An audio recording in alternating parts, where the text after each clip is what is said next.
It's Evangelion time! Hello, welcome to another figure review. Today we're gonna have a look at the Mafex Evangelion 2.0. You cannot advance. EVA 02. The red mech piloted by Asuka, and another one from the Mafex line. And I gotta go back real quick. When I reviewed EVA 01, I was way too generous with the figure. And I hate that. And I went back on that a couple of times, and I will mention that again. I will not be generous with this one. I will be honest, I will be fair, but if it has like knees that don't even hold the weight and a botched paint job on the face, I'll not be like, oh, it's okay. But back then I was just like, I finally have an EVA in a size I like, with accessories I like, and that was that thing. But let's move on to this actual review. Overall look in detail of the figure. First, starting off with size, stands at about 18.5 centimeters to the top of the crown and goes up to almost 20 if you have the shoulder pads, and as such we're going up to 7.2 inches for the crown, almost, just a teensy tiny bit off, which means we're going up to 19.5, a little over that, for your shoulder pads. Now, look and detail of the figure. It's a lot better than EVA 01, but the same problems still kind of plague it. And what I mean with that is, quality control is really the thing. That's the main feature they screwed up with this figure.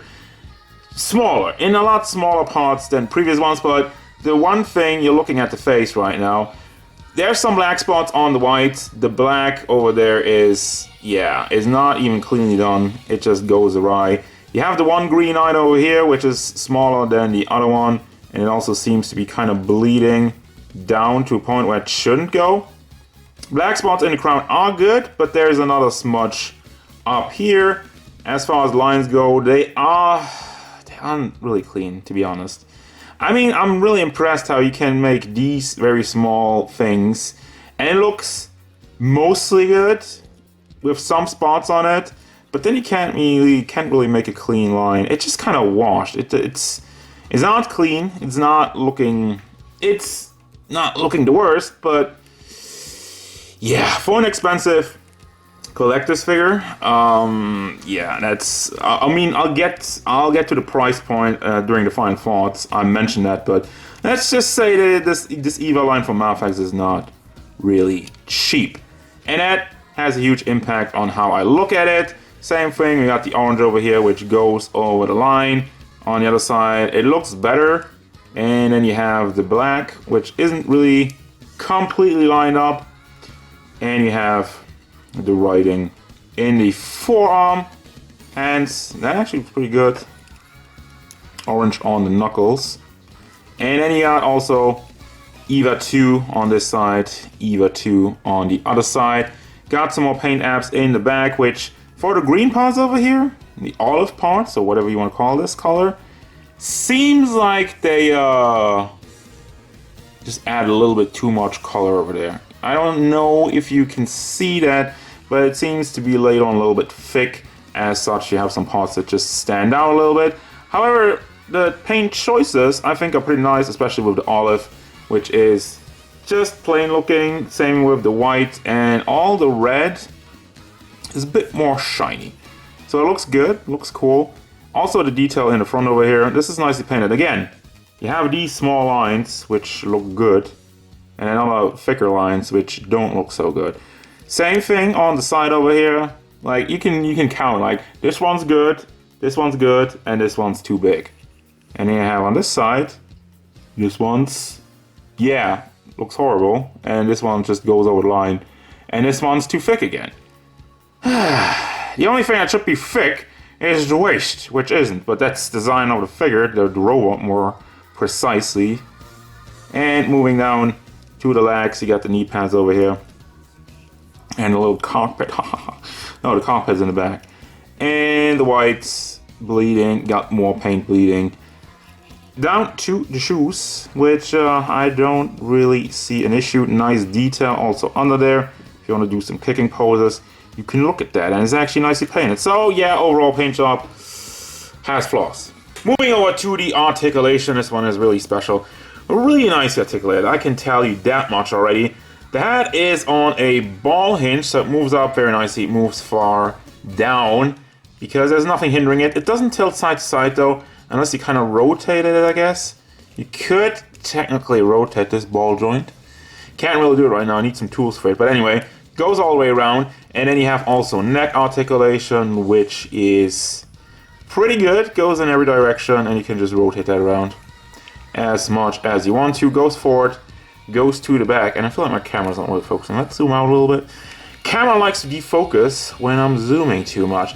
Shoulder pads are on a ball peg. It's one ball peg in the torso area itself, and none on the flap, unfortunately. Because I feel it would have been nice if you would have done a double and just rotate that around. But as such, it's already pretty good. You can move it up, and you can move the shoulder flap itself up with it. So there's a lot of room for that. It looks a little bit wonky, but it really helps you line everything up if you're getting into some cool poses. Now the show itself is on what I think is a long ball pack, so you can rotate that around very cleanly. Goes back, forward, also has some rotation. On the ball hinge itself, goes up 45 degrees, goes down all the way. And yeah, we had the rotation. I think that was it. Yeah, there's also rotation. Little bit in your elbow, double hinges, and the hand is on the ball hinge, goes back, forward, rotates all the way around. Chest area goes back quite a bit. Let me move that down. You have one point of articulation here and another one lower, and it's all nicely covered up by some soft plastic. Let me zoom out a little bit to give you a nice look. Goes back. You really have to give it a good tuck, push on it, and forward quite a bit. So the posability, I think, with that is damn good. And yeah, you got soft plastic. Just be careful not to get stuck with that. Rotation of it, it goes, the upper part goes pretty far, lower part not so much. It is pretty blocked over there, but it is a special thing. So let me, actually goes probably all the way around, at least to half the torso, half of the side, and then the legs goes up a lot, and it's just on a ball joint, but you have another hinge where you can move the ball joint up and down. As you can tell, it disconnects, but it doesn't break off. It is tight enough in there. I need to test the tightness because that was an issue. It goes out to the side if you have the peg down. If you pull it up, it doesn't really go out to the side, but that's why this is for. Back, forward, rotation, double hinge knees, and yes, the knees are a lot tighter this time around. Well, the lower half is a little bit, you know, it's not really wobbly, but the upper part, the upper joint, I feel like is very nicely done. And it does stand. Actually, let me demonstrate it before I just talk crap and you're like, oh, you're lying. Let me actually try something wonky out. Do you go on one foot? Probably not. I think I'm asking for too much. Yeah, the foot joint is not really holding up that much.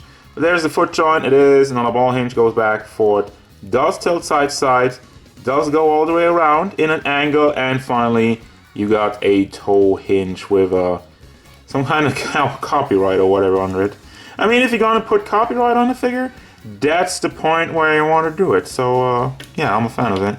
For the accessories, we just got too much stuff, so I have everything spread out a little bit. First, I'm gonna start it off randomly with this big gun, which all the accessories have the exact same problem in the figure. I think the molds are great, but the paint is like, you have some black spots, once again, just like smudges. This looks like a fingerprint actually on there. This one looks clean for the most part. Once again, there's a little bit of black bleeding. You know what? I'm gonna stop mentioning it now. You can see it. You can tell that there's something a little bit off. Then you have the other shoulder pads for like flight mode or jet mode. Look good for the most part. Still, this looks cool. And then you have the little fins, which you just put on the forearms. Show you that stuff all around. And then I'm just gonna put the box in the camera lens because this is way too small. You got two swords and the entry plug, and then half an entry plug for this piece, which you can put in the back of your EVA. And then you just have half the entry plug and you put it in there, and then you put it in the back, and then you put it in my, you know. Then you got a red ball with 2 holes in it for the knives, and then we got hands. There's like a billion of gun holding hands, because you have a lot of guns, so that's fair. Then there's the, this is a thumbs up or sword holding hand, whichever you prefer. 2 claw hands on both sides, and whatever the hell, fist hands and open posing hands. A little bit folded forward, and straight chop hands. And then for the guns, you got the more regular, classic, the EVA guns. I'm just gonna call it the Evangelion guns, because yeah, if you've ever seen an episode of Evangelion, chances are this is the gun you've seen that they are using in a nice brown. You got 2 of them, and then you got 2 more shoulder pads where the sword is out. I love this accessory, actually, that you don't have a shoulder pad that you have to take apart and fumble around to get the sword in there. No, you have the complete package. And finally, the cord, which is wire. Yeah, so you can bend it. It is wired. You can see it sticking out over here. And you put the upper part of the cord in the back. Same thing. You can take all this off. You can take this off, put the cord in there. Well, you don't even need to take anything off for the cord, right? Just goes in there. Can't do it in front of the camera right now. But anyway, you can put all of that in your EVA. So, went for a little bit of a dynamic pose there at the end, just to show you the articulation of this figure, and that the joints can hold up this time around. So you know we don't have any floppy knees anymore. Here's the base, by the way. Forgot to show you that. There's like the Mafex base with 1, 2, 3, 4 points of articulation. It is super loose, but you can just tighten the screws. So I'll fix that later. And yeah, final thoughts on this figure. And I go with very straightforward on this one. 2 pros, 2 cons. Pro number 1, it looks great. Aesthetically, it's awesome. And pro number 2 is the articulation. I think the posability of this figure is quite frankly amazing, and I do not have a single bad word to say about it. Now the cons, obviously the paint. The quality control is running wild on this one, just like with the other one, the EVA 01. Well, EVA 01 was a lot worse, but this one is a lot better, but still, and that brings me to con number 2, the price point. This figure is damn expensive. I mean, basically the figure costs around 80 bucks when you buy it from Japan, but then you have to add shipping, yada yada yada. You will have to pay more than 100 bucks for this. Is this worth 100 bucks? God, it's really expensive, and the paint issues make it really hard for me. Overall, yes, the mold is fantastic, the articulation is fantastic, and I should also add, the figure comes with a crap ton of accessories, but if it's worth to you the price of admission with this big of quality control issues, and it's weird. How did they not fix that? Fix your quality control, and I will recommend this. At this point, only get it if what you're seeing right now is worth over 100 bucks to you. To me, I'm still on the fence. I really love the design. I really like the size of the EVAs. Not a big fan of the old Revoltech ones, so this is the line I will still stick to. I'm not sure if I'm gonna get all of them because they're starting to make some wonky ones. But anyway, I get the main 3. That's for damn sure. So, yeah, recommend it if it's worth to you. If you want to pay over 100 bucks for this, if you find this for less, you know, go for it, I guess. It's a very solid figure, but new price is a little bit too much. And that's really it. That's gonna do it, guys. As usual, thank you very much for watching. Don't forget, if you enjoyed this review, hit it up with a like and subscribe to the channel so you can stay tuned for more free reviews, card game stuff, and whatever EVA 02 wants.